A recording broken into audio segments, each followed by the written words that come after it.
Welcome to Meru University of Science and Technology.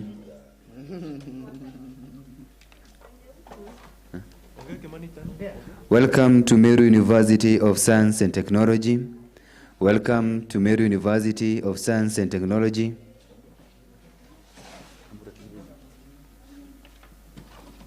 Second International Conference. Welcome to Meru University Science. Welcome to Meru. My hand. Welcome to Meru University of Science and Technology, the second International Conference on SDGs for Development.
1, 2. Mic check, 1, 2. Mic check, 1, 2. 1, 2. Mic check. Check.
Hello. Hello, good morning, ladies and gentlemen. Yeah, we are almost starting our event. This is to kindly request the chairs of department, the deans, to call upon their students, wherever they are, the postgraduate students, and also the faculty members, and any other staff to join us. The CODs present, the deans of schools, kindly let's have your postgraduate students. Your postgraduate students, whenever they are. Let's have the faculty members, the lecturers in your various departments. Let's have the staff to come in. Kindly contact them so that we can start this particular function the soonest possible. At the same time, the ushers, wherever you are, again, ask any person outside or in other theaters to come to Theater 4 so that we can have the opening of the pre-conference here before we break out to our respective places. Ushers,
So, ladies and gentlemen, the VC and other guests are on their way.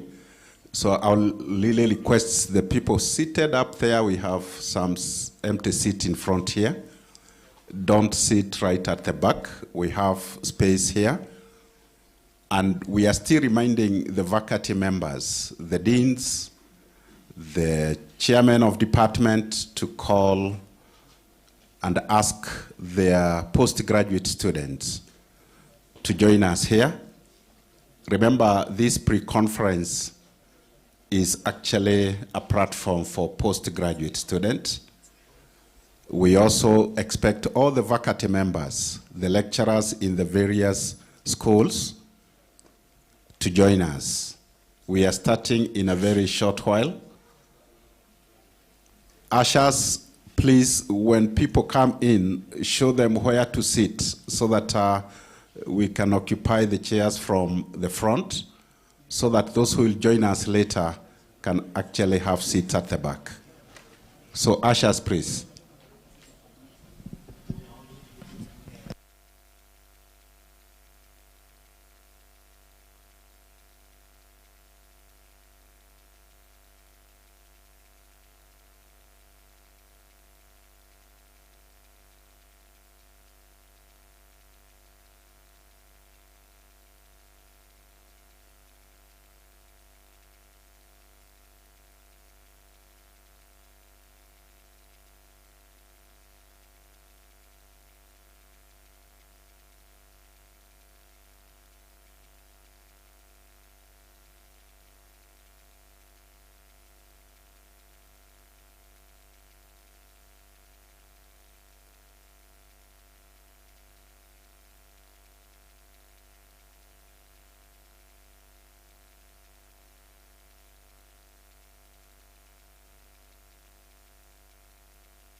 Yeah, we are kindly requesting all the session chairs. All the session chairs, your seats are on this side. I don't have to call the names out, but all the session chairs kindly, we are kindly requesting you to take your position, the front seat. My friends, you know yourself, kindly and humbly requesting you to take your position. The session chairs, very nice. We are also requesting that we have the front chairs occupied so that once we start, we don't have to have people moving or walking down so that we can be orderly. Kindly the session chairs take your position. Thank you very much.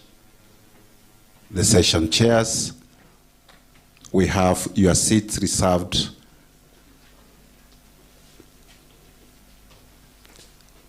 And then very humbly requesting the people still seated at the back to move forward and occupy the seats at the front. Yeah, make sure when you see a vacant seat in front of you, you occupy it. We can use that principle. When you see a vacant seat in front of you, I'm humbly requesting you occupy it so that we have some form of order. Thank you very much, members. Tafadhali wale wameketi na kuna kiti mbele yako, kwa heshima kubwa tunakuuliza ukalie ile kiti iko mbele. Thank you for obedience. I can still see some front chairs here. I don't know whether the instruction is clear, but I'm still requesting you to occupy any empty chair that you can see in front of you. Thank you very much. Still we have some more chairs. I don't have to call you by name, but I can see some chairs in front of certain people, and I'm really requesting them to very, very humbly occupy those seats.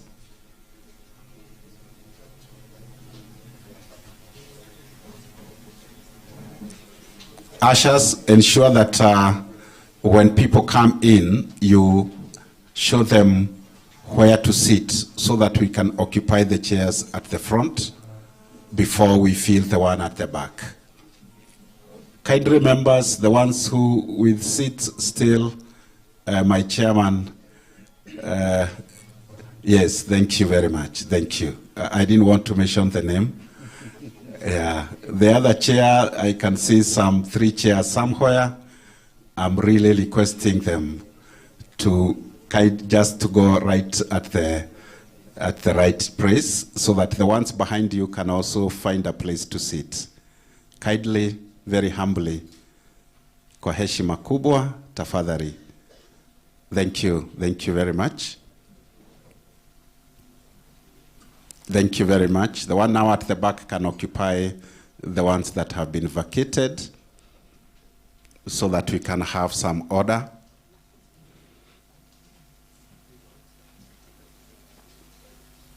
This pre-conference, as you all know, is an opportunity for our postgraduate students.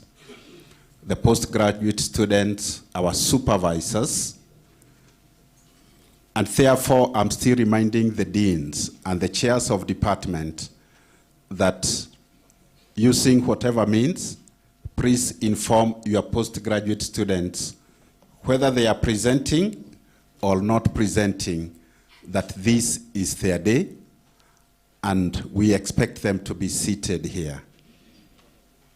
We have guest speakers, and specifically these guest speakers are supposed to advise the postgraduate students on many things regarding research, innovation, commercialization, and even community extension. Thank you. We are about to start. Our guests are almost coming. So in a short while, we shall start the conference.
Good morning, everyone. Those who want to use the Wi-Fi, we can see the passcodes on the screen here.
Good morning, everyone.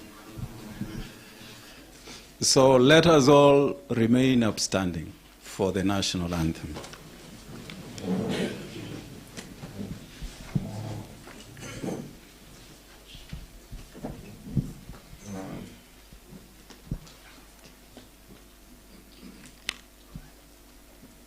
So we have the programs. For the ones who have the programs, you can sing it from the programs. They're in your bags.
We can sit down. I will call Dr. Duita to actually start this session with a word of prayer.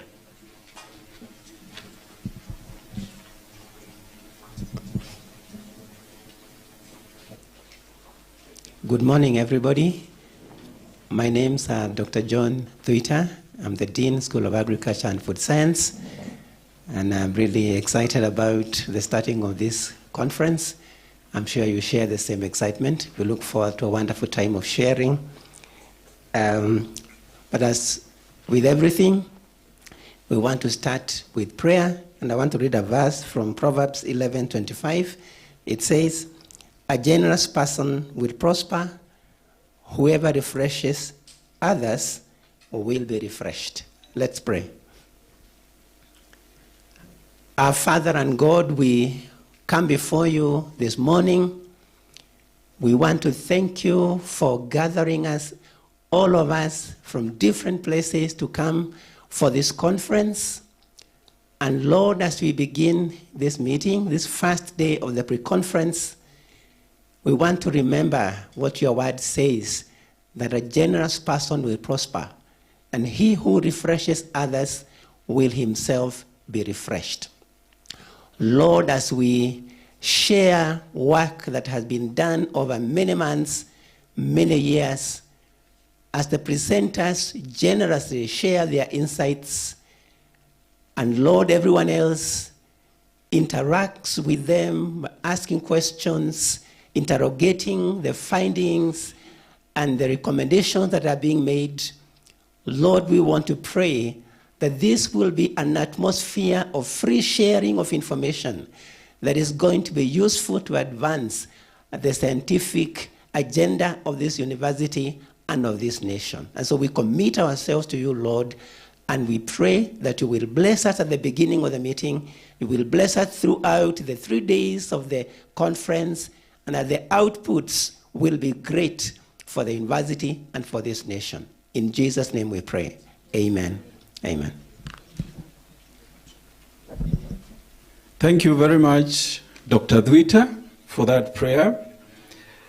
And now, I want to welcome you very, very specially to the MASTIC 2023 conference, which is an annual conference that is being organized at the university. And this year's conference is on SDGs for development. Our conference theme, as you see, is leveraging interlinkages among the SDGs to realize the 2030 agenda through research and innovation in the post-COVID era. My name is Dr. Amos Omamo. I'm the conference chair, and therefore, I want to assure you that this conference will be better than the last one, which was our inaugural. Why? Because we have brought together quite a big number of keynote speakers or guest speakers who are going to speak to the themes that are put through this conference this year. Some of them come from Netherlands, that is Peter Bowman. We have Jerotich from North Carolina. We have Kiplagat from the CEO Max Global Group. We have Siporidis from Greek. We have Dr. Evi Visa from West Scotland. We have Benjamin Kwasi-Adom from the UK. Sarah Bukusa from JQuat.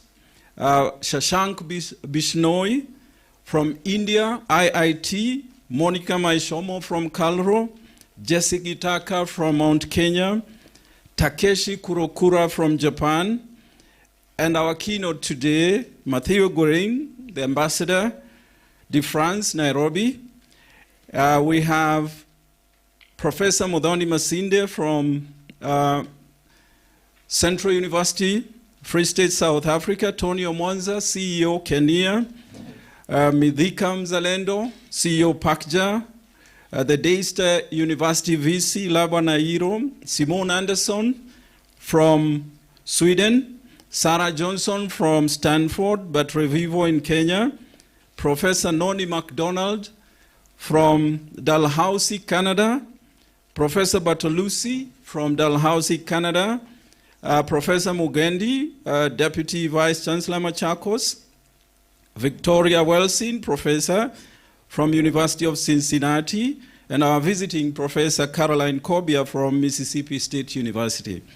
And therefore, this is just a snapshot of what we will expect on this. And therefore, mine is just to welcome you and take this opportunity now to welcome Professor Mwenda, who actually is the host today, because this is a pre-conference that mainly is geared towards our postgraduate students.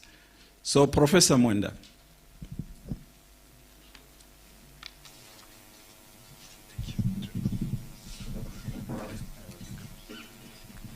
Thank you very much, Director, Vice Chancellor, and the University Management, and all researchers in the house. Good morning. Yeah, thank you. I take this opportunity to welcome you to this particular session that I'll be chairing. And I really appreciate all of us for being here in this great occasion. And I wish to appreciate the team that actually has organized this conference. And I believe the best is that we have the introduction of the committee director. I think these are the key persons. Then I proceed from there. I'll ask the director, Rice, to actually introduce the committee, organizing committee of the conference. Thank you. Thank you, Professor. This event has been organized by quite a big number of staff, both from the administration and academics. And just to mention some of them, I hope you can stand wherever you are. The committee members. The committee members. You just wave once I call your name. Dr. Amos Chege, MS Ann Kimathi, Professor Eustace Mwenda, Dr. Stephen Karanja, Dr. Patrick Kubai, Dr. Beatrice Owiti, Dr. Alfred Mariga, Dr. Makau Mutua, Dr. Samson Munialo, Mr. Paul Mutedia,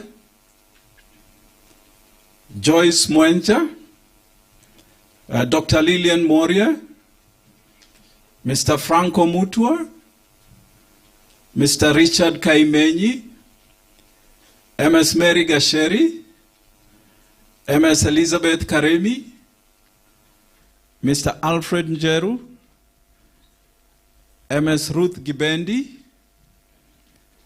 Mr. Fred Mangicho, MS Sarah Gatwiri, Mr. Jared Maonga, Mr. Michael Ngengia, Mr. Isaac Gatobu, MS Masi Muiti, MS Miriam Wanderi, Mr. Norbert Kaimenyi, MS Evelyn Kiruja, Mr. Francis Njiru, MS Ann Bonareri, MS Lillian Mude, Mr. Tobias Owino, Mr. Rogers Busire, MS Lucy Chalwe, and MS Winnie Tabitha. So thank you very much. This is the team that was behind this event. And I have the honor of introducing the chair, Dr. Amos Omamo. Thank you very much. Thank you very much, organizing team and all of us for the roles that we've played to ensure that this conference is a success. And I believe that as we have prayed, the Lord is going to give us a wonderful time as we go through the various days. So today is our pre-conference, and basically we want to appreciate our postgraduate students. We're giving them an opportunity to actually share with us and the world on the various activities that they have been undertaking, and whatever results that they have as we think about leveraging the interlinkages among the SDGs, as we link this to our Vision 2030 and the Africa Agenda 2063, together again with the government, the Kenya Kwanza Agenda also at the moment, so that we are able to make this world a better place. So at postgraduate level, we appreciate our various 8 schools who have various programs, both at master's level and also PhD level. And we have some postgraduate diploma programs also. And here we host various programs, and we'll be sharing many of the things that we are doing in these areas. We appreciate the researchers who actually play the role of supervising this postgraduate work. We appreciate our faculty, both from within and without, who are partnered so that we can be able to see that we guide our postgraduate students to be able to address the various opportunities. Of course, the world will see them as challenges, but as researchers, we will see them as opportunities to actually make this world a better place. So our researchers, the supervisors, and also the administrators, basically we are talking of the deans, the chairman of departments, and that is where the Board of Postgraduate Studies also come in the administration of these programs, to see that we are able to accomplish our main objectives of the various curricula that we run in our various schools.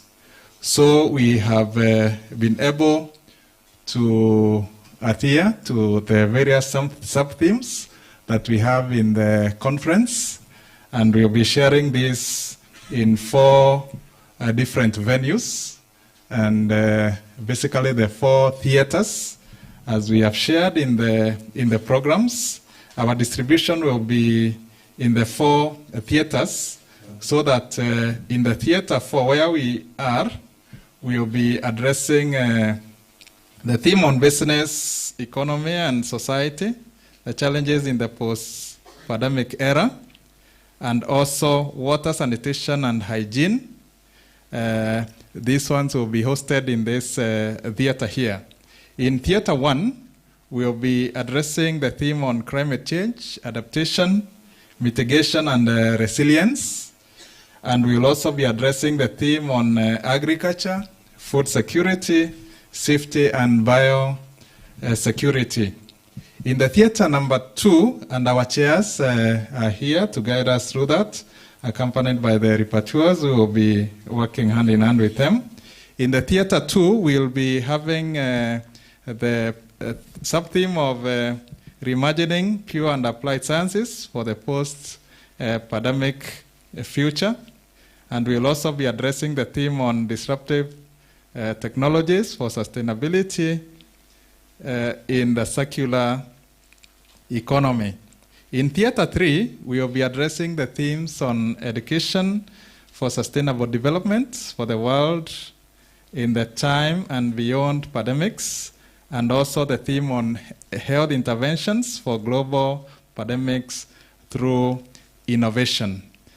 So these are, after this opening ceremony, we are going to have our keynote speaker will be introduced here, and then after that, we'll break to our various theaters so that we are able to discuss the various topics that we have, and we appreciate the audience and pray that we are going to have interactive sessions, because we are basically sharing academics, and we will be having that academic discourse as we proceed in these various presentations. And we appreciate all the presenters that will be presenting, and we know that we'll have a wonderful interactive session.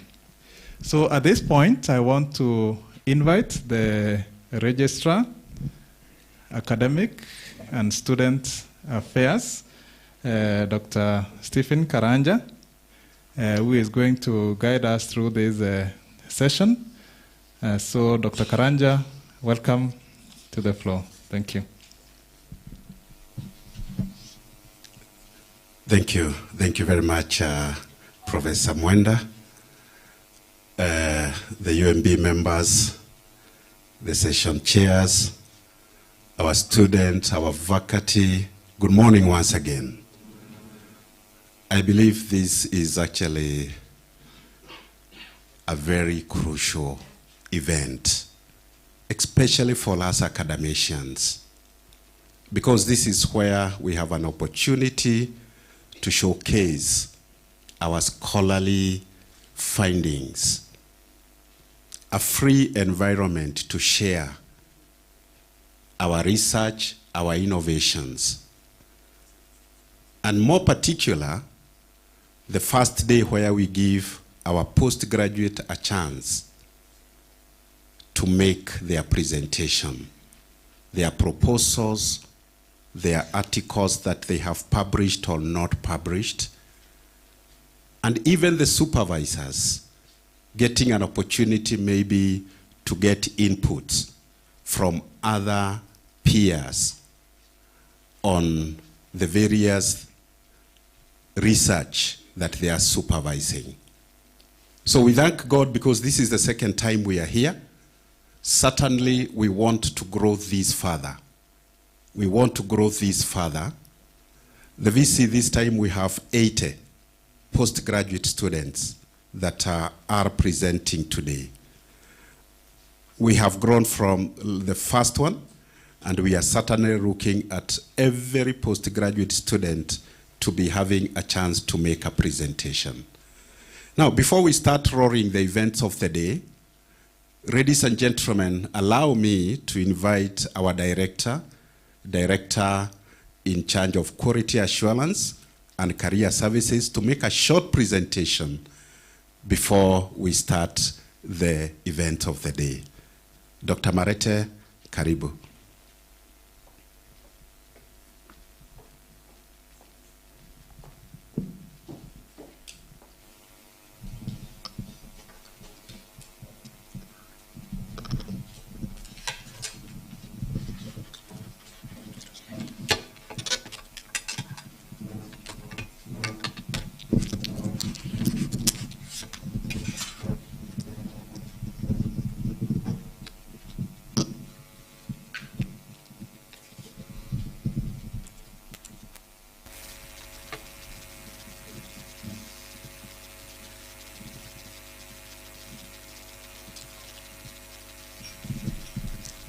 Good morning. The Vice Chancellor, Professor Romana Swathiambo, Deputy Vice Chancellors, members of University Management, members of academic staff, and all invited guests, our students, good morning again. My name is Dr. Eunice Marete, Director Quality Assurance and Career Services. I'll present about Meru University of Science and Technology, and also a showcase of Kenya's beauty and its rich cultural heritage, briefly. A brief presentation outline. I'll give a history of most, Kenya in brief, agricultural production in Kenya, the touristic sites, a glimpse of memorable moments for Kenya, our Kenyan culture, and end with a lyric of welcoming you to Kenya. Historical background. Meru University of Science and Technology dates back in 1960s when Jorin Cheke Council of Elders of Meru conceived an idea of establishing a university of higher learning. In fact, they said they wanted to have a Makerere in Meru. It sits on 540 acres of land donated by Jorin Cheke, and it was established through a legal notice of 8 July 2008. A constituent college of JKUAT, and was awarded charter on 1st of March 2013. The next here is a very historical photograph during the award of charter on 1st of March 2013, and this is Meru University team at KICC. So this is just a brief of our background, starting from University of London, Makerere University, University of Nairobi, Kenyatta University, JKUAT, and then Mecotech, MUCUST, which was the Meru University College of Science and Technology, and then we have today the Meru University of Science and Technology.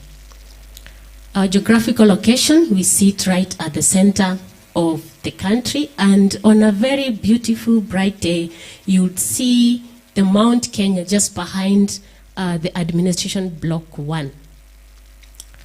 This is a university master plan. As you can see, we have the gate around here. This is a proposed airstrip. I don't know whether the management, this is still in place, or we have the airport just here in Isiolo. But this is the original master plan, so maybe that might need to be changed. And then we have a forest here. And it's very interesting because this forest is a home to the many elephants in the eastern region. So we welcome you to Meru University. When you feel stressed a bit, you just walk around and you're going to see the beautiful jumbos, the elephants, and it's lovely to see them around. So the environment is very conducive for everybody. And we are in a national park somehow, just pondering the national park. The vision and mission of the university, our vision is to be a world-class university of excellence in science and technology. Our mission is to provide quality university education, training, research in science, technology, and innovation. And we have our core values as competitiveness, innovation, integrity, professionalism, and quality. And we hold them, this is what guides us as a university. These are the schools at the university. School of Agriculture and Food Science, Business and Economics, Computing and Informatics, Engineering and Architecture, Education, Health Science, Nursing, Pure and Applied Sciences, 8 schools in total. These are our contacts. You might also be able to see them in your program. Now, Kenya in brief, we are located at the equator, and this is our national flag, the 3 colors. Main colors, the black representing the people of Kenya, red, the blood that was shed in the struggle for independence, the green is our Kenya's natural resources, and the white representing the peace and the unity. And the shield and the cross spears represent the freedom, the defense of freedom.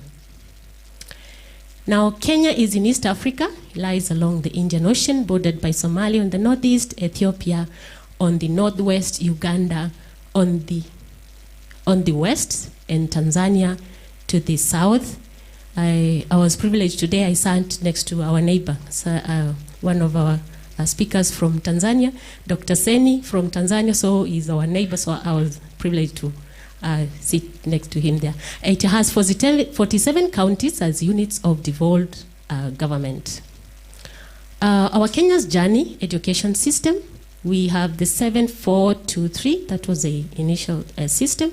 Then we have the 844, which was introduced in 1985. And we now have the 2633, the competence-based curriculum introduced in 2017.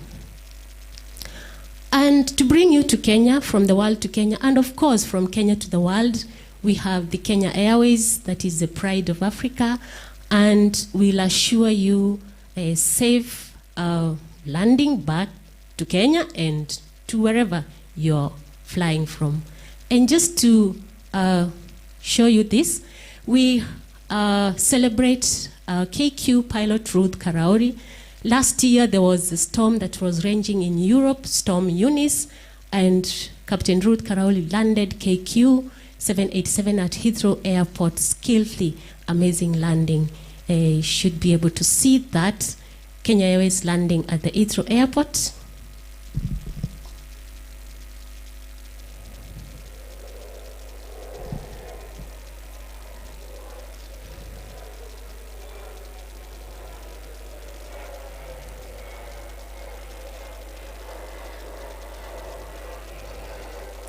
Yes, amazing landing by Captain Ruth Karauri. And for sure what men can do, women can do even better.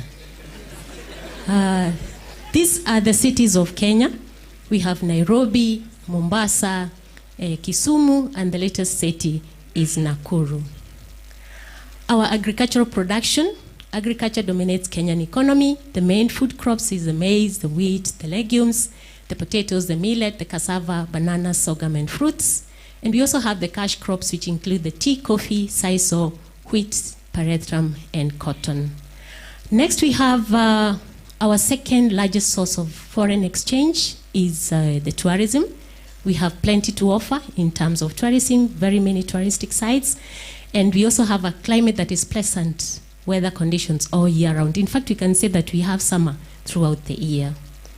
Our wildlife in Kenya, the big five, the buffalo, elephant, the lion, the rhino, and the leopard. And these were named the big five because the early big game hunters considered most difficult and dangerous animals to hunt on foot. The wild beast migration. This is one of the most phenomenal natural spectacles in the world.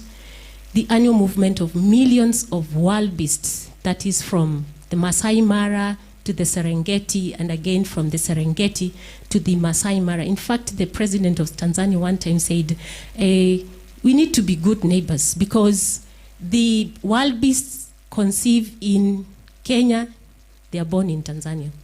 So what is the nationality? So we need to be good neighbors. And the Masai Mara crossing activity is considered as a climax of the migration period. It is an event that will take you through a range of emotions, anticipation, heartache, because most of these animals are eaten by crocodiles as they cross. There's that excitement as you see the millions crossing the Masai Mara River. And just to see how those millions of the wild beasts would move, it's actually one of the 7 wonders, new wonders of the world. So we welcome you to Kenya. Come and see one of the 7 wonders of the world. Our Kenyan currency celebrates wildlife. I'm sure if you have some coins in your pocket, you would see the 1 shilling with the giraffe, the 5 shillings with the rhino, the 10 shillings with the lion, and the 20 shillings with the elephant. And these are our notes displayed. I think this is the time they were launching the Kenyan notes. We have memorable moments. I know you remember the INEOS 159, that I believe no human is limited. And also we celebrate our Kenyan marathon winners from time to time who have won many Olympics in the world. Our Kenyan culture and cuisine, we have about 42 ethnic communities. The largest are the Bantus. There is no singular dish that represents all Kenya's wine cuisine. And the different communities have their own different distinct languages, the dressing, the music, and the native foods. And in fact, we say, diversity is our strength and unity is our power. Now, this music and culture has been expressed in schools and colleges, and the Ministry of Education has come up with a program that nurtures artistic talents in music and drama, and the main objective is to promote culture as one of the goals of education, as well as promote core curriculum activities within the schools, the colleges, the universities, programs. So it provides a platform for pupils and students to express their cultural activities competitively. And here we see the Maasai, which is the most iconic symbol of Kenyan culture. The Maasai people are nomadic people who stick to their traditional way of handling livestock. And here we see Narosoru Secondary School from Narok County presenting a Maasai traditional dance.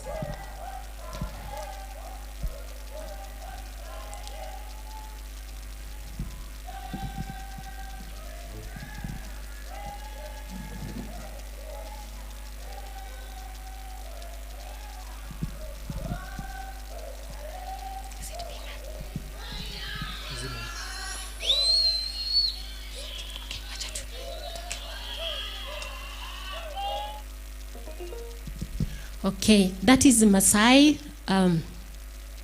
traditional dance. We have the Luhya. The Luhya people grow various cash crops, including the sugarcane, and bullfighting is an iconic sport in the tribe. And next we have Miangeni International Academy presenting the Isukuti dance. Amazing talent from the young children from Miangeni.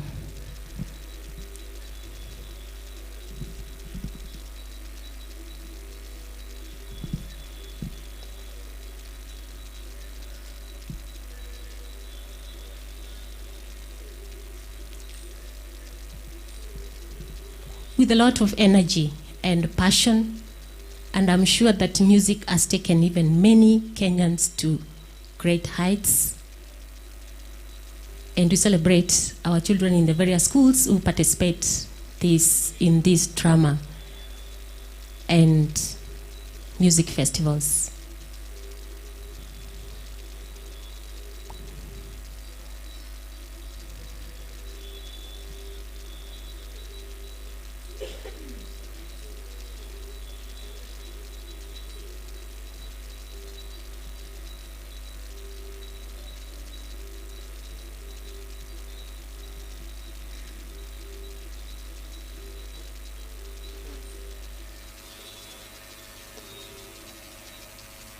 The Kisii, well known for soapstone carving, pottery, and basketry. They have excelled in varied commercial activities. They grow crops such as coffee, bananas, and paredram tea. And next we're seeing Meru University of Science and Technology as they presented a Kisii traditional dance at the Masai Mara University. Those who did not have a chance to go to Masai Mara, these are Meru University of Science and Technology students showcasing their talent in music as they presented a Kisii traditional dance.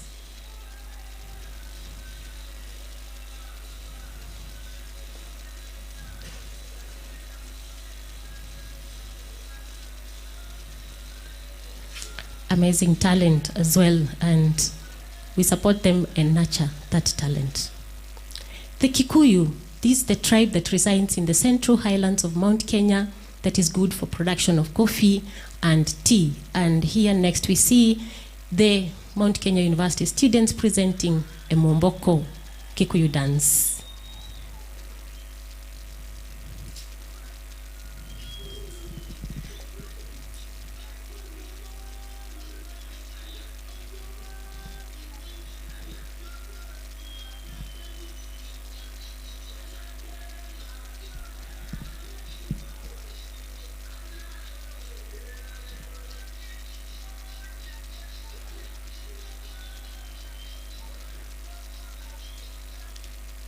Then we have the Luo. They grow crops like the sugarcane and cotton, and they are skilled fishermen. And here we see Ogongo Secondary School with a traditional dance. see the varied cultures in Kenya, and the various schools through the music festivals have been able to express the different cultural activities from the various communities.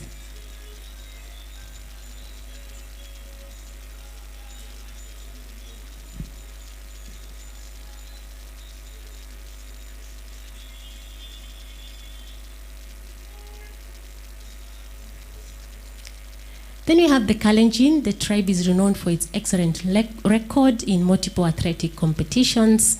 And we have Susit girls here presenting a Kipsigis traditional dance.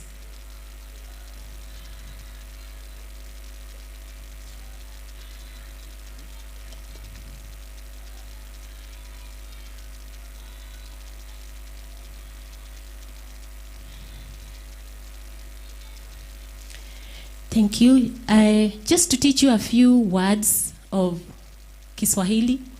The black is in English, the purple is in Kiswahili. Hello, jambo. Thank you, asante, please, tafadhali.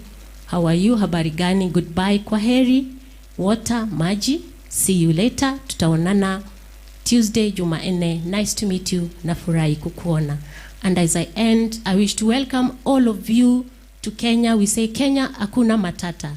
And so I hope that you'll join me as we welcome our visitors from all over the world to Kenya. Thank you.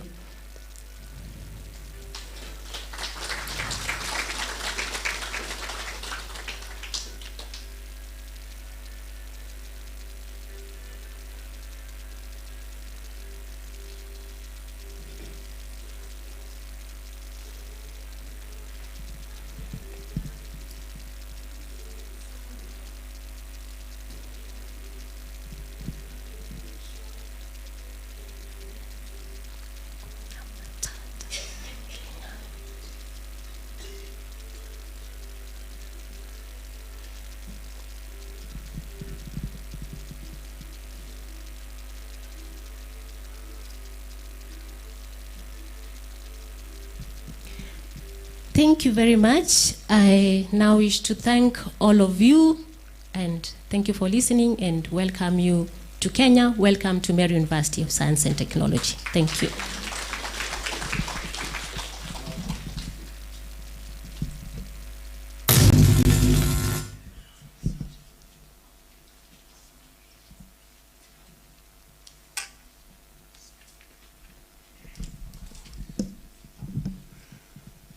So let us give our director a better clap. Thank you, director. Very nice presentation about Meru University and about our country. Remember, this particular event is being transmitted live. So that is actually why we are talking about international. And that is actually why we are even maybe talking much more about our country, because we want to have a component of tourism in this particular event. Now, at this particular time, and in the interest of time, I now want to hand over this particular program to our DVC, Professor Simon Thranera, the DVC in charge of academic and student affairs. Thank you. Karibu sana, Prof. Thank you very much, Dr. Karanja. The UMB led by our Vice Chancellor, Professor Odhiambo, our staff, students, our visitors, good morning. It's my pleasure today to be here for the second inaugural international conference. And before I make a few comments, I would like to introduce our students and staff, the academic staff, and then I'll welcome the DVC, AFP, to introduce the non-teaching staff. Let me start with the students. Our postgraduate students, wherever you are, can you stand up kindly? Postgraduate students. Can we appreciate those ladies and gentlemen? Again, please. Thank you very much. You may have your seat.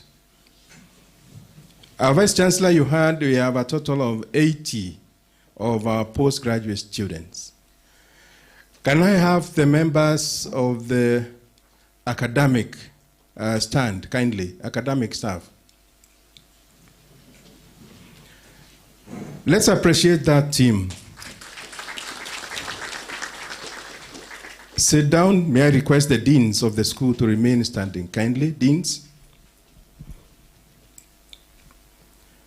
Vice Chancellor, allow me to introduce the deans wherever they are. I have at the far end there, Engineer Njero. That is the Dean of our School of Engineering and Architecture. Next, Dr. Kennedy Gashoka, the Dean, SPAS, School of Pure and Applied Sciences. Thank you, Dean. Next, Dr. Shano Mohammed, our Dean, SB, School of Business and Economics. At the back there, that's nursing. That is Millicent Kabigan, representing the Dean, School of Nursing. The Dean, Dr. Mary Joy, is out of the country, and she has been representing the school very ably. Thank you, Millicent. Next to me here is Dr. John Doita, the Dean, School of Agriculture and Food Science. Thank you, Dean. Next is, but not least, Dr. Mutua Makau, our Dean of School of Computing and Informatics. Let's appreciate our deans again. Then, next to me here is the Dean, School of Health Sciences, Galbas Mereti. I'll be very brief in my remarks. First, I want to appreciate the committee which has prepared this second inaugural conference, led by the able director, Director Omamo, Dr. Omamo, and Dr. Karanja. And I want also a special appreciation to our Vice Chancellor. Our Vice Chancellor traveled yesterday. Actually, he arrived in Jomo Kenyatta from the Netherlands at 7 o'clock in the morning yesterday. And you can see he's here today with us. Let's appreciate the VC for that sacrifice. That calls for personal sacrifice. Most of you, those who travel, they say, I'm jet lagged, I don't know, I'm tired and all that. But that's the kind of sacrifice, we cannot take it for granted. Now, Vice Chancellor, I want to make the comment that the University Council has allowed us to give priority to our postgraduate students in teaching. So as they are here, as postgraduate students, I also take them to be our staff. Most of the PhD students, we have engaged you as research assistants, as teaching assistants, and I know, because I have the records, that even the master's students are in one way or another engaged as tutors for our diploma and certificate programs. That in itself shows our commitment to having our students as part of this university. And as I end and invite the DVC, AFP, I want just to draw the parallel of how technology research can develop a country. And I want to draw your attention to those who have read about the Silicon Valley. The Silicon Valley is in the state of California in the US. That's where Stanford University is. Stanford University is rated between position number 1 to 3 worldwide, internationally, as the best university. And it is because of Stanford University, specifically one professor who started the Stanford Research Park in the Silicon with his postgraduate students, that we have the technology that we have today. So if you go to the Silicon today, all the tech companies, including this computer here is HP, was the first one to have been established in the Silicon. Name all of them: Apple, Google, Facebook, Instagram, all of them. Most of them are situated there. Over 400 international tech companies in the Silicon Valley. But they have now started to outsource because of cheap labor to India, to Brazil, to China, those where they can get cheap labor. What am I saying? There's this concept of the Savannah Silicon. The Savannah portrays Africa. It portrays our own country, Kenya. And you have seen our techno city, Konza, is taking shape. And I want Vice Chancellor to underscore the importance of research in technology and in thriving the economy of our country. If we can leverage on research and technology, then our country can develop. And that's what I think the Kenya Kwanza is trying to do. Even the new model of funding universities, it is to fire up the universities which have been a sleeping giant in this world change where the economy is actually driven by technology. So I want to urge our researchers, our students, to know that a university can change the world. And I've given you the example. Stanford University has changed the entire world in terms of hosting tech companies which have had a revolution in the whole world. And I want to end there and request our DVCFP, Professor Geshoki, to come, introduce the non-teaching staff, make our comments, and then I'll welcome our Vice Chancellor to open this pre-conference. Professor Charity Geshoki, kindly.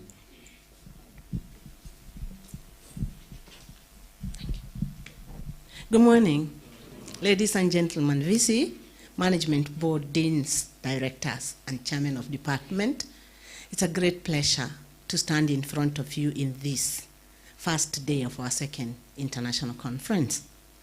I would like to request the administration staff to stand.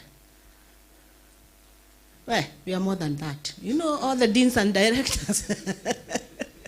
Yes, and I can see you where you're standing. I will start with the registrar standing right in front of me. Let him say hello to you. I don't want to take all the time and introduce the people. They are not very many. They had certain departments and divisions. I can see Ogutu, registry. You may not find him. He's not very loud, but every letter and file goes through his hands, and he's been faithful to keep the confidence and make sure you get it to them. I want to mention very few people. I can see there at the back in a white coat is the person who takes care of your health. Norbert Kaimenyi. With Pauline Wanzala there, she's also in the health services. I can see the person who secures us there, Jared Maonga. He's the Chief Security Officer, makes sure that we are safe. And I can see Doris, who works with Human Resource. And the Human Resource, I can see Doris, and I can see Wanjiro. ICT, Gitonga. He's here representing the ICT. All these people you are seeing here making the conference easy for you to see and hear are in that department. They represent us. I can see some people with cameras. They are representing our public relations. They make sure we have power and we have visibility to the world. I can't say everything we do because we work in the background, but we make your environment livable in, comfortable, easy to communicate in, and we also employ the right people. Sit down. I can't say all your names because we don't have that time, and I don't want to take time. We come here as administration division to say we are happy about what's happening in this conference. You may not see us in the laboratories, and you may not hear us a lot, but I know I have interacted with a few researchers and innovators one-on-one, but also together. I want to say that we are very proud of where we have reached. The institution, Meru University of Science and Technology, has enough innovations to start taking out. we have enough innovations to start today impacting the community and the industry and the government to help it deliver the bottom-up economic transformation agenda better. I'm here to say that, yes, where we are not only in a position to generate our own new innovations, but we are in a position to transfer upstream research through our university to the communities that surround us. We have every school that is important to the agenda of this nation. We can actually speak.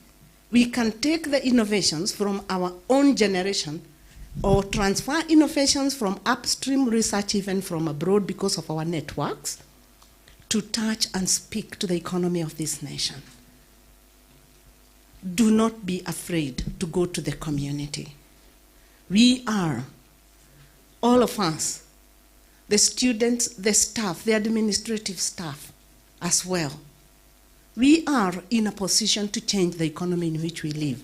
We are blessed to live in Meru County that is truly a food hub, and in a nation called Kenya, which doesn't have a challenged environment. Any challenges, like the director for postgraduate said, is our opportunity. Let us generate solutions. Let us deliver them to the nation, communities, and industry to change the economy of Africa. Karibuni sana, second conference.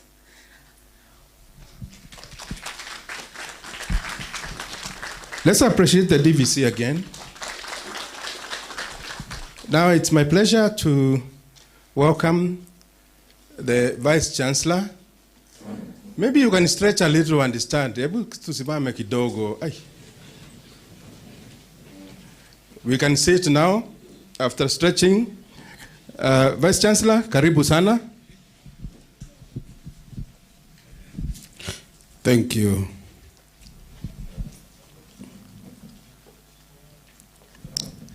Our guest speakers this morning, the management team, my 5 members who are here, the senators, faculty members, our staff, our dear students, postgraduate students, and all of us, ladies and gentlemen, good morning. I'm still a bit sleepy. I've had about 2 weeks total engagement, no sleep. You walk, you walk, you work, you work. But I'm here. So I'm really delighted to be here to address you today as the Vice Chancellor of this esteemed university on the occasion of this pre-conference event that is leading up to our international conference, what we call the MASTIC 2023. I do extend a warm welcome to all the postgraduate students, our students. We love you. We celebrate you. You are our pride. And so I extend a warm greetings and warm welcome to you all. Your gathering here is really a testament to your commitment to academic excellence and the pursuit of the knowledge. In the same tone, I also really want to appreciate your professors, your lecturers, your supervisors, your teachers. I mean, all people that are working with you together in this journey of academic pursuit. Our conference theme, leveraging interlinkages among the SDGs, that is Sustainable Development Goals, to realize the 2030 agenda through research and innovation in the post-COVID era, does emphasize the pivotal role that research and innovation play in shaping our future. Research, as by now you have realized, is not only the cornerstone of the academic advancement, but it is also the driving force behind societal progress and development. And to the postgraduate students here today, I want to emphasize that the importance of research in your academic journey is really, really very critical. As scholars in the making, you are at the forefront of generating new knowledge and pushing the boundaries of the human understanding. Those 10 days I was in Netherlands, in the 12 provinces of Netherlands, of course the capital city is Amsterdam. The talk is about research. The talk is about climate change. The talk is about regenerative agriculture. The talk is about, nature inclusive research. That whatever you are doing, you must think about sustainability, all the things that you are doing. It's about, even when you have a farm, everything. You want to look at the total biodiversity, that we are so concerned.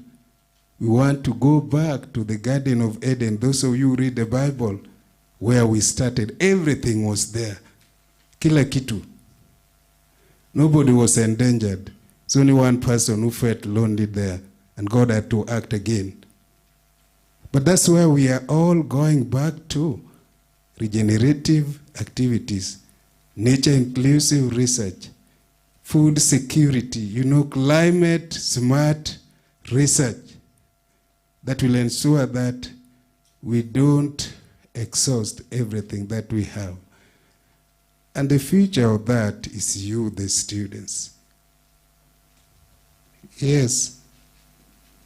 And so just assembling here once every year and starting our international conference once every year with the postgraduate students, really to give us a glimpse of whether there is hope, there is potential of that sustainability, that the world will still exist through you people. Yes.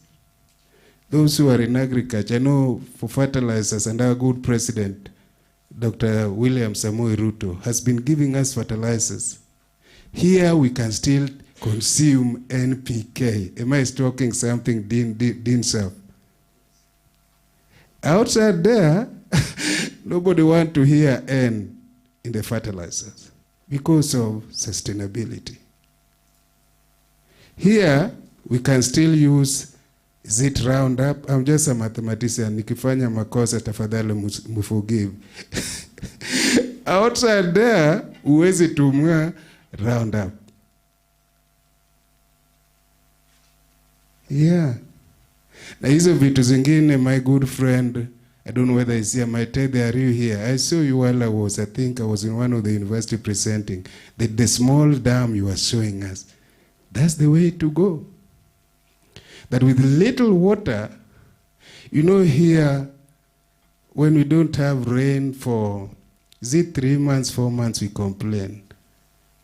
The last 3 weeks, it has not rained in Netherlands, and they are worried, Guyo. The world is coming to an end, mabibi na mabwana. Because for all this year, there's been having rain every week, nearly every day. But now 3 weeks, hawajakuwa na mvua. So, the researchers like you, how is the future going to be? They are talking about multidisciplinary research, that everybody, at a mathematician like me, have to get those data, draw the graph and see, be able to postulate, and imagine the future using some assumptions based on what is happening. Yeah. And you who is preaching, you can prophesy how it will be. I mean, everybody has to be involved. That is the world of research we are in. Inclusive research, multidisciplinary, sustainable research.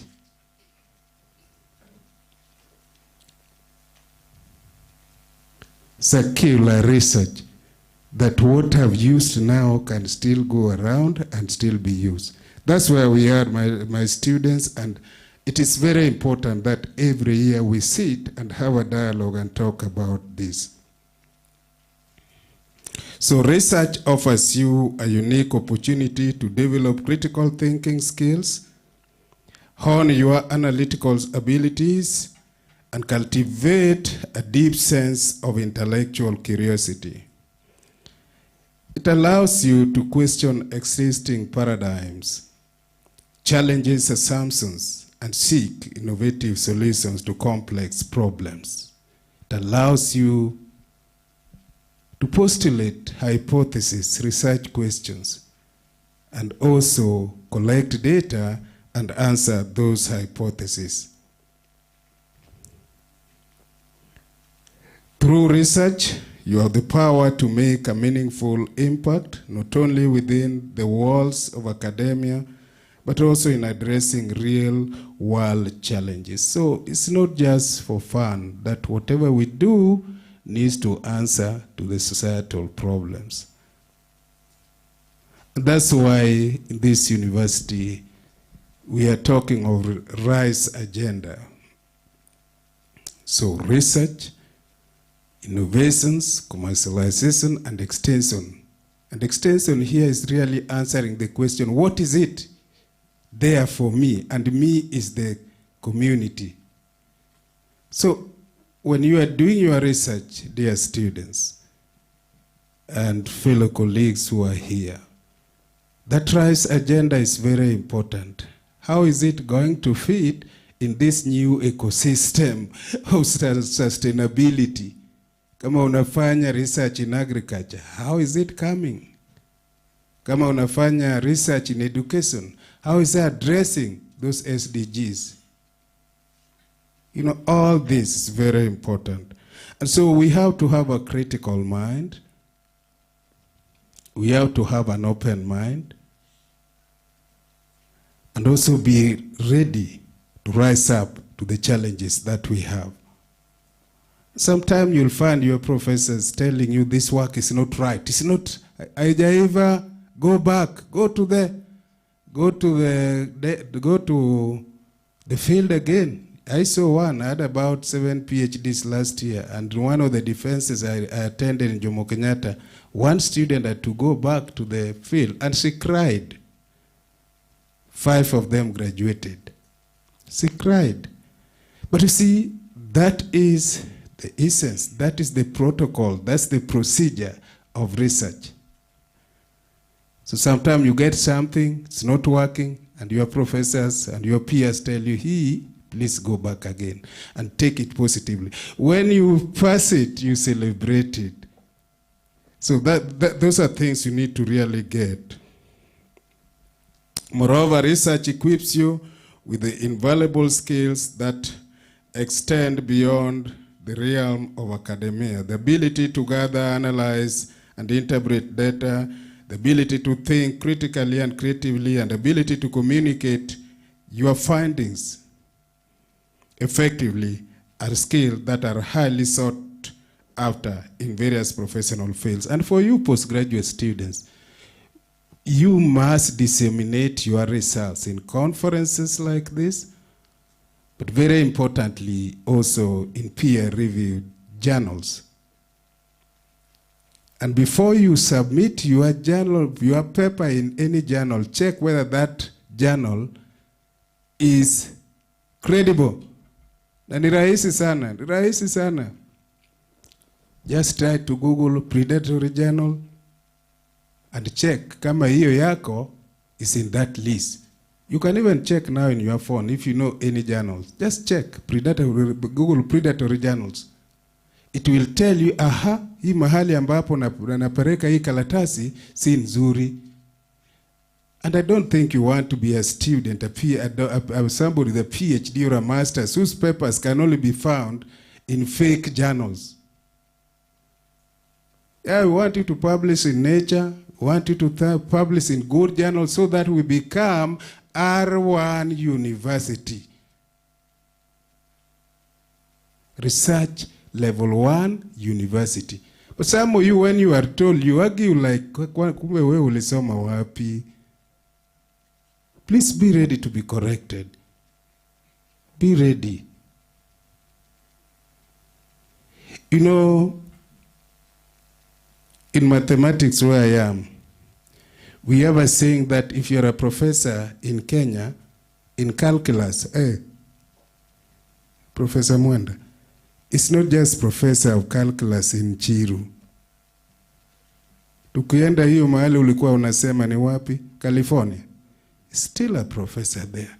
So, lakini ukiweka hizo calculus yako kwa hiyo fake journal, you know, when you introduce yourself, especially with the people outside, before you do anything, they have just checked everywhere. They know you are naked, academically speaking, in front of them. So start well. Build your foundation on strong academic principles that will catapult you into the world of academic by doing the right thing. When you are corrected, take it positively. Tuko pamoja? Thank you very much. Research provides a solid foundation for your future careers. It does allow you to adapt and to evolve challenges and contribute to positive change in society. If I was to be young in academic like you, I know you are old in age, but in academic you are still very young. Wacha nikuambia nini. I would take it so seriously. I would do research. I would also prepare myself in ready to be relevant in the world. That I would read to get jobs if it is there, become a university professor or a vice chancellor like Odhiambo. But I will also read the extent that if there is no job, I'm still relevant. Kwa sababu, a good researcher, there's so much money. Pesa nyingi, wacha nikuambia ninyi mabibi na mabwana. Nyingi. Nyingi. But that's only possible if you are studious, you are reading.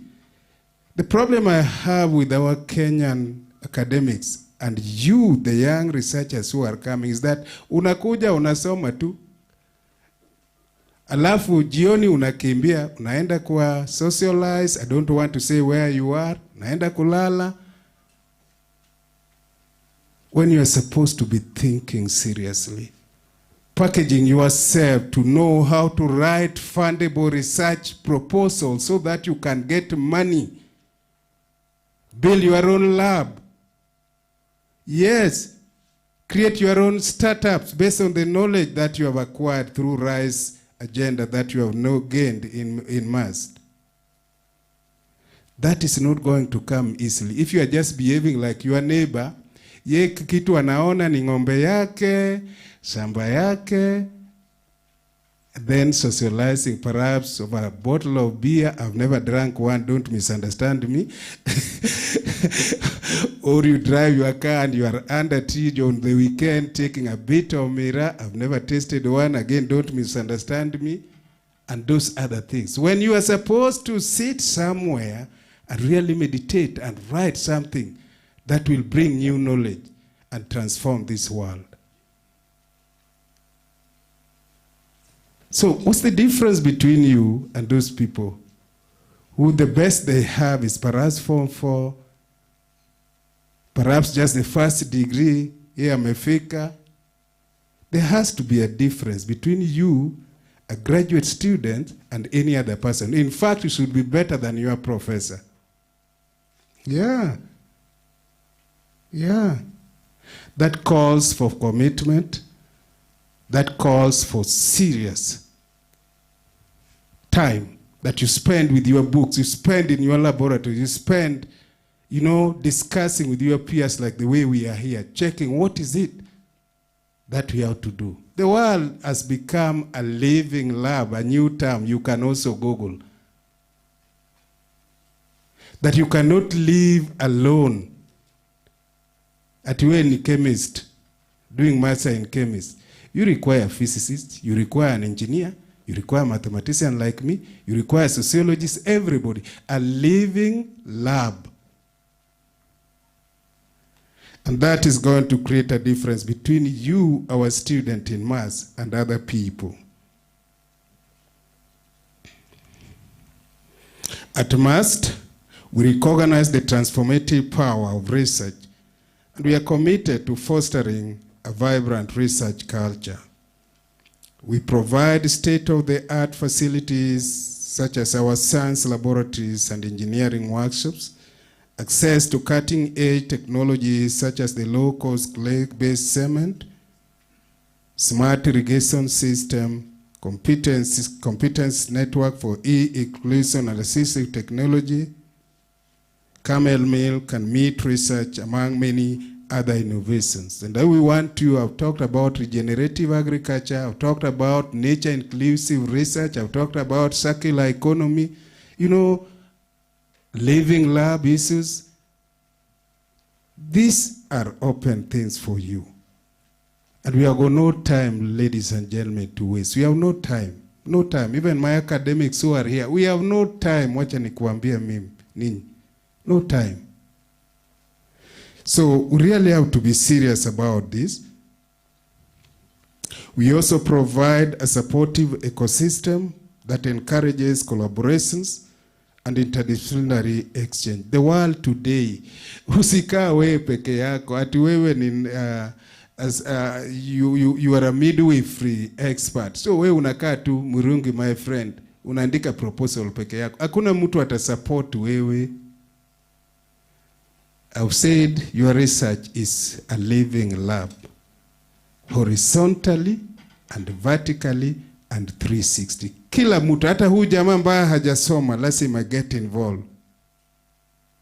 If you do that, you will find the world really supporting you.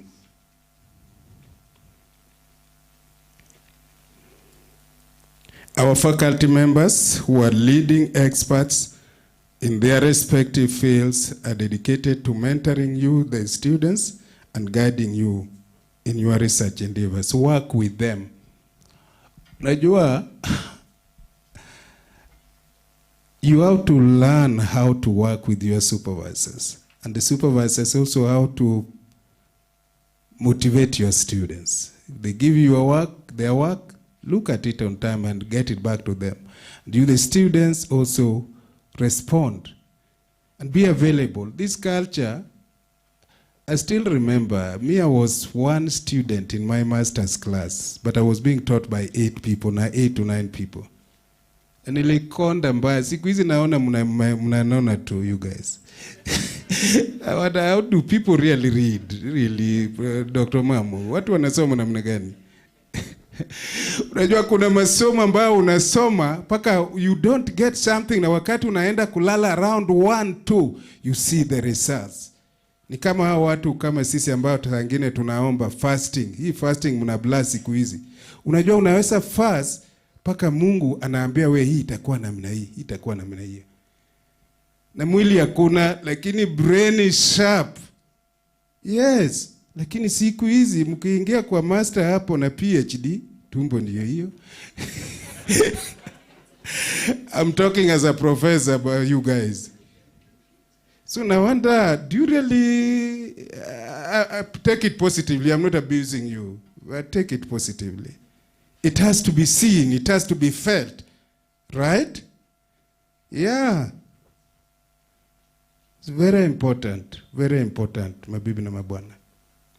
And even for you, my staff, academics, please, there has to be a difference between you and the students you are teaching. It has to be. Yeah. Yeah. The way you carry yourself, the way you deliver your content, the way you advise the students, the way you try to help them wade through the many confusing research hypotheses and then getting the optimal solutions. Yeah. So there has to be a difference. But I have good news that we are in the right path, and I really want to congratulate my friend Professor Thoranira, the DVC academic, for really leading the RISE agenda in the university. If we continue like this, we are heading somewhere. Tuko pamoja? We are heading somewhere. So As postgraduate students, you are the torchbearers of the research legacy. Your work not only contributes to the academic journey, but has the potential to address the pressing societal challenges such as climate change, the food security I talked about, the sustainable development goals, research issues, name it. As postgraduate students, take this very seriously. In conclusions, I encourage each and every one of you to embrace the power of research and innovations. Be resilient. Don't be discouraged. I remember when I was completing my PhD back in 95. It was so tough. Paka developed ulcer, I could go to the toilet and you can imagine what was coming out, blood. Kwa mbaya. Na nimekonda. I thought the world was coming to an end. Looking back, I realized that as a postgraduate student, you need the power of resilience. The power of the belief that I'm going to make it, come what may. And once you have that as your foundations, whatever the block, you'll always find a way through. So that's the spirit I want us to have in this university. Embrace the spirit of inquiry, embrace the spirit of curiosity, embrace the spirit of resilience, perseverance as you embark on your research journey. Engage with your peers the way we are going to do it this one day today. Collaborate across all disciplines and seize every opportunity to contribute to the advancement of knowledge and the betterment of society. Remember society, our extension, the community.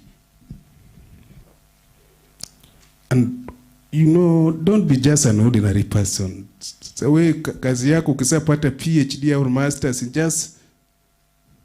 just want to eat yourself. Your academic is for the society. Your academic is for the world. And there are many challenges that are waiting for you to answer. So I wish you all the successful and rewarding conference this day. May your research endeavors be fruitful, and may you have may you move towards lasting legacy that will inspire future generations of scholars for future research. And with those many remarks, ladies and gentlemen, I now declare the pre-conference officially opened. Thank you and God bless you. Thank you very much.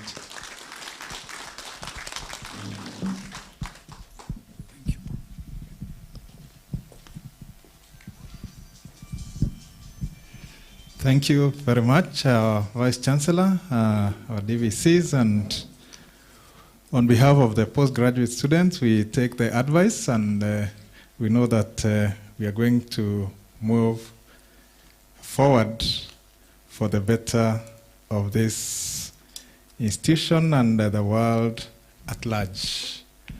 Now that the conference is officially opened, I wish to invite our guest speaker who has been on standby and following us, Dr.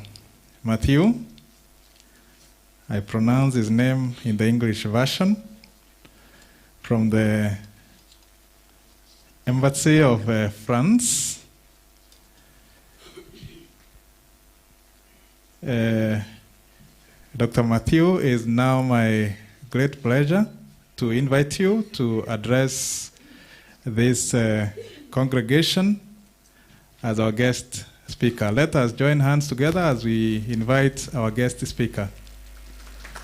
Thank you very much. Welcome, Dr. Matthew.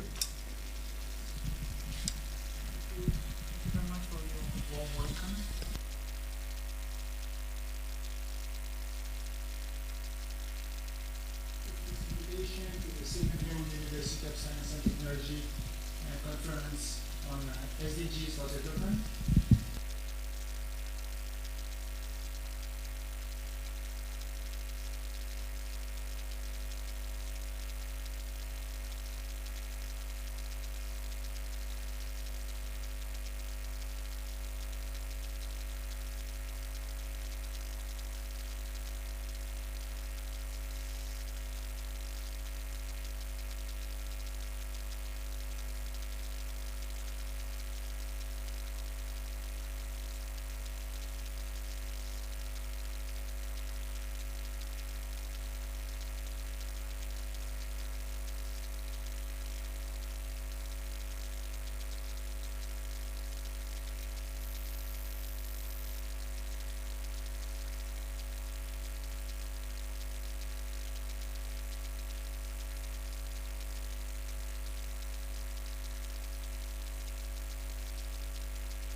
that's especially on the industry innovation, how to link the work that is done in research and innovation and the needs of the industry.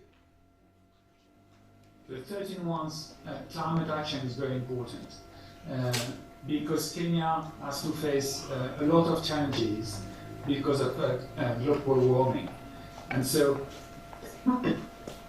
we want to be able to create like more opportunities of cooperation in this field in order to tackle this issue.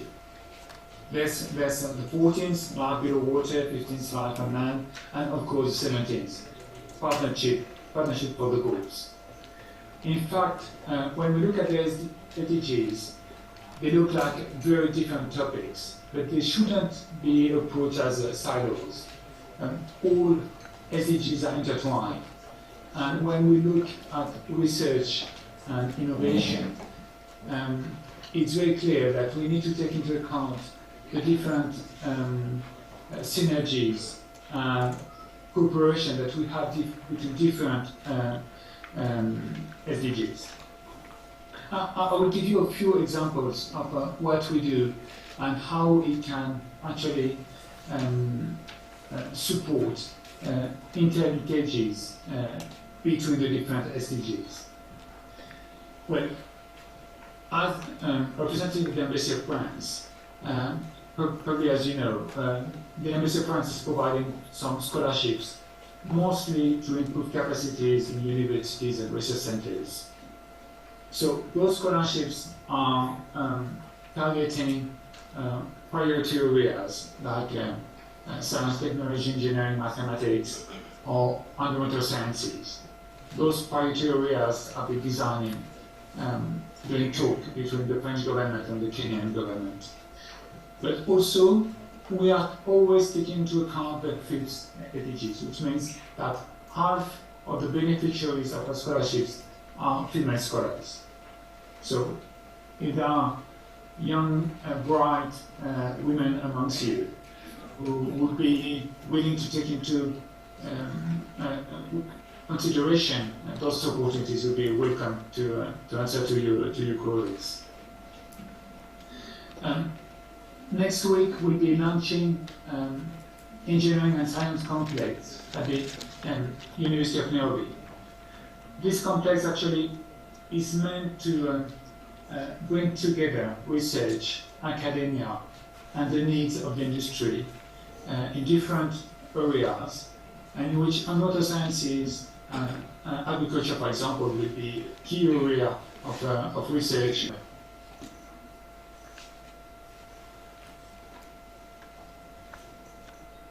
A project to support women in science. There is no reason why the vast majority of the engineers, scientists, mathematicians, university professors are men, and why women are lagging behind. So we want to create more opportunities also for women scholars to be part of this great endeavor, which is to try to realize the 2030 agenda. The French Ministry of Europe and Foreign Affairs has also a very specific program, which is called FSPI, which is the French for that was stand for the Solidarity Fund for Innovating Projects. And that funds allow us to work together with Kenyan partners in research and capacity building in a number of areas. For example, we have one that is currently going on in Meru University on liver cancer. Very soon we are preparing the launch of a new one with the National Research Fund that will be on agriculture, environmental sciences, climate adaptation, these kind of topics. So, and each time the idea is to try to tackle as many SDGs as possible and to bring innovating answers in order to get closer to the realization of the 2030 agenda. science is absolutely key in order to achieve it, and we are really counting on people like you for this project. The third very great opportunity that lies in front of you comes from the European Union. Well, the European Union has two big programs in order to support partnerships in science and research and academia. First one is Erasmus Plus. It creates a lot of opportunities for scholarships, which are called Erasmus Mundus scholarships, for example. And there are 300 million euros to support those schools, to fund those schools. And once again, SDGs are the core of those programs. But more importantly, maybe, because we have the funds, because we have also opportunities, it's also an opportunity to create linkages between European researchers and Kenyan and African researchers working together on these very same topics, the very same challenges that are in front of us for the world wide world. So probably my main message would be to reach out to us, French and European universities and research centers, in order to create more linkages so we'll be more efficient together to find solution for the great work that is ahead of us in order to be more efficient in reaching out to the SDGs and realizing the 2030 agenda. Thank you very much.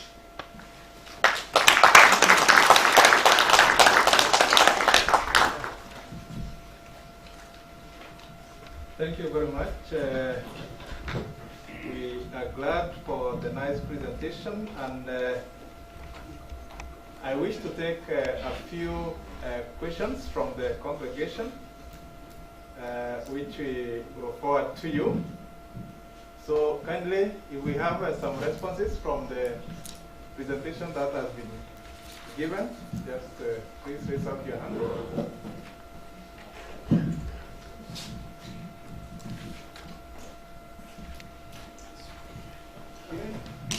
There is a hand. Professor Moshiri, kindly pass the... Because it's online, Prof, kindly just come forward so that we can take the question directly.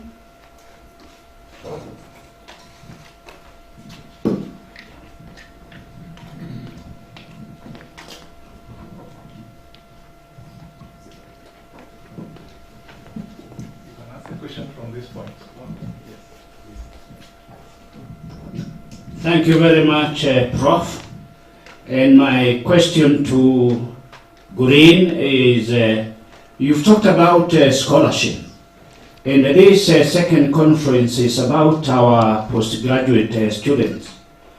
Kindly, maybe it would be useful for us to get to know more about the scholarship, the framework, upon which they can be able to apply for those scholarships. Thank you.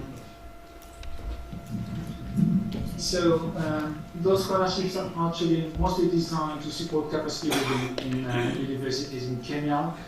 They can be at two levels, either for master's degree or for PhD. And for PhD, we have a sandwich program where the students are spending most of their time in Kenya and will be going to France around 3 months a year in order to meet with a joint supervisor and to conduct experiments that they cannot conduct in Kenya. I must say that actually I would be very delighted to come to Meru University, so I will be working with the administration of the university to do that in the coming months, probably August, September. And then I would be very happy to meet the students who would be interested. Thank you very much, Excellency, and I'll give an opportunity to the Chief Executive Officer or Vice Chancellor so that he can give his response. Thank you. Thank you, Matthew. Is it Matthew, your name? Yes, it is. Great. It's really pleasure to meet you. I know we were supposed to meet, was it some 2-3 weeks ago, and I was busy somewhere, but you must have met one of my directors, Dr. Chancellor. I did. So I have 2-3 comments. Number one is really to appreciate you. Such a short notice, and you're able to interact with us and even give a powerful keynote speak this morning. So thank you very much. Number two, yes, we are going to give an invitation to you. We'll agree, perhaps through our office of the liaison office, how you can come here and talk with our postgraduate students and also our researchers who may be interested in the many opportunities that you have talked about, especially in SDGs, 2030 agenda, all that kind of thing. I wanted you to explain more the third thing, then I just talked more on European Union opportunities. You talked about Erasmus. Erasmus, is it, there are two levels. There's the K1 and the K2, if I get it right, I don't know, but although you never mentioned that kind of thing. So Erasmus, is it, did I get it, is also for capacity building, that those of our students who may be interested and they are perhaps staff, they can access that fund and come to European universities, or for, in your case, French universities, and they are funded fully.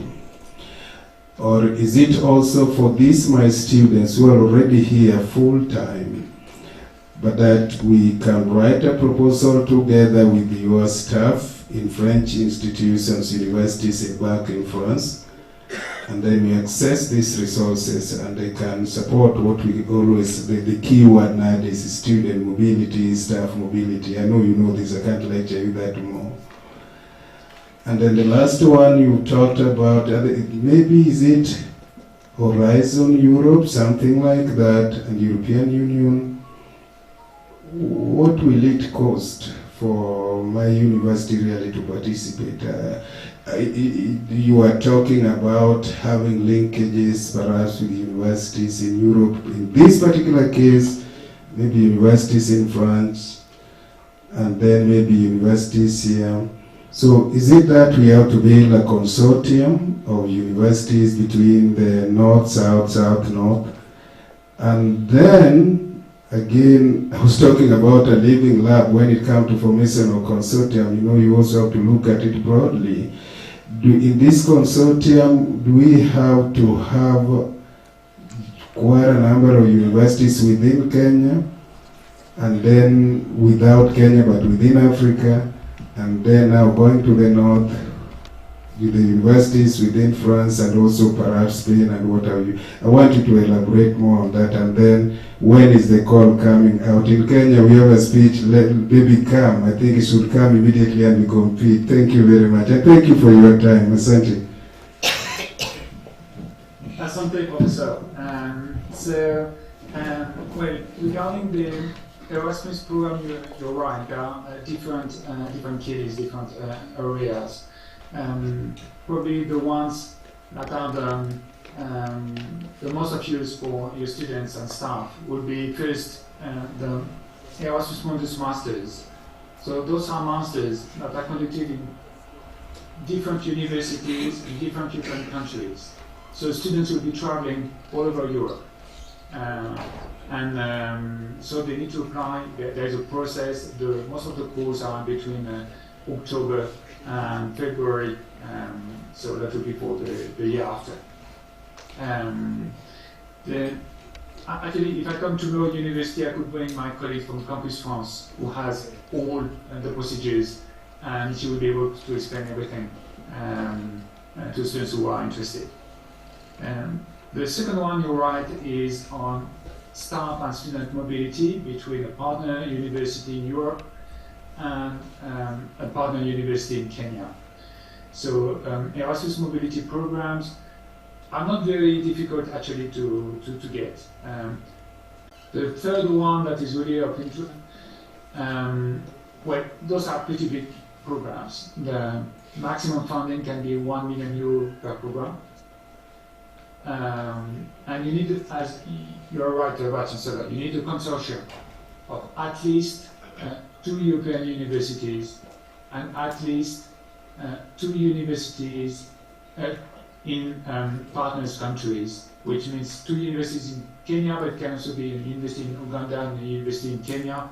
That's also possible. That's the minimum requirement, and you need to have more bids for in Europe.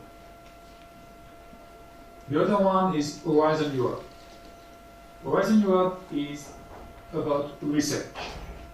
It's to fund top-notch research projects. So the funding is huge. It's nearly 100 billion euros. So it's an enormous amount of funding. But most of this funding, I'm sorry to say, is going to cooperation between European universities. However, there is a specific envelope for cooperation with Africa. This envelope for the last 4 years has been 200 million every 2 years. And well, Kenya is very successful. Well, I was saying that Horizon Europe is very competitive. Well, the average success rate for Horizon Europe, depending on the program, is between 6 and 7%, which means between 93 and 94 the application failed. But when it comes to Kenya, the rate of success is 26%, which means Kenyan universities have been very successful at Horizon Europe.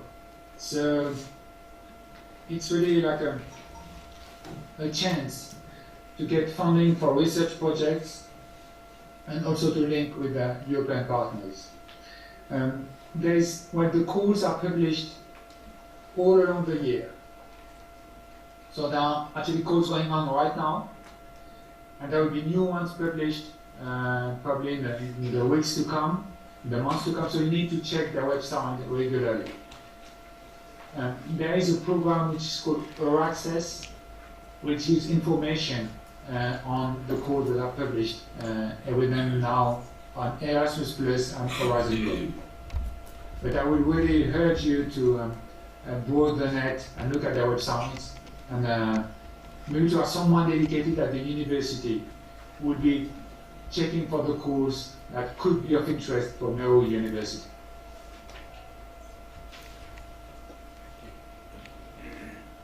Thank you. Thank you very much for the presentation, and thank you also for the responses. I believe members, you heard the presentation, the opportunities that have been availed, and we really appreciate for the opportunity, even for the linkage, even as we proceed as a university to cooperate with the office for these other opportunities. We really appreciate your time, and our apologies for keeping you waiting for a long time. Thank you very much. No problem. Thank you very much for the invitation, and I look forward to seeing you in person very soon. Thank you very much. We appreciate our presenter. Thank you very much, Dr. Matthew. We really appreciate your time. Thank you. Bye. Bye. Thanks. Thank you very much.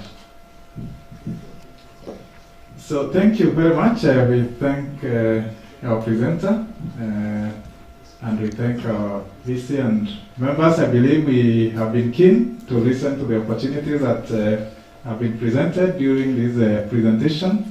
Is a presentation that opens up us for opportunities that are out there so that we can tap them.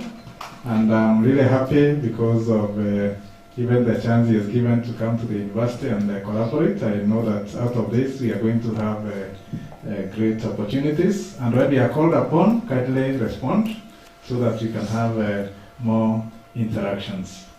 So thank you very much. I wish that we close this session here, and we are breaking for tea.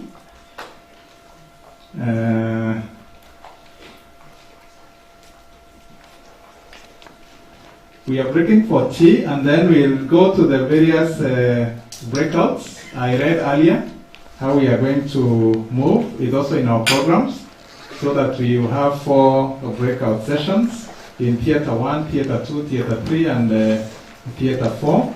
We appreciate the guest speakers also who are here to guide us through the various other sessions. And for the VVIP, we will have our tea served at the Innovation Center. And then we have among us our VVIP is this one. So I fall in the class of it's a great honor to fall in that class. Okay. So the other presenters, we have cards with us, and we will be using them in ECA 05. So they are inside the bag. Inside the bag, there are some cards there. These are the ones we'll be using during our tea break. And we are going to resume. I need to be guided on the time here because it's now 11:42. Director? 12. As much as possible, let's plan to be there at 12 so that we can move on with the other session. Thank you very much for your time, and I'm happy to have chaired this session, and you've cooperated. Thank you very much. Enjoy your tea.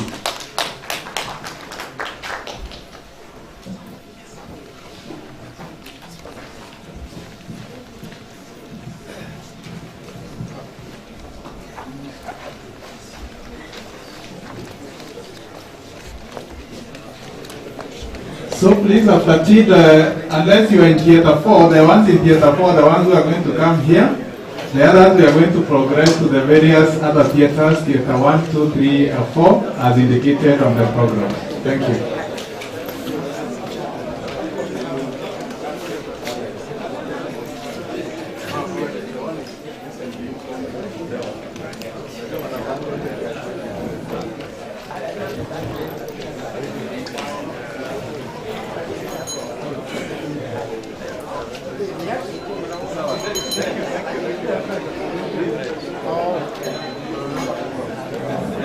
But I'm okay.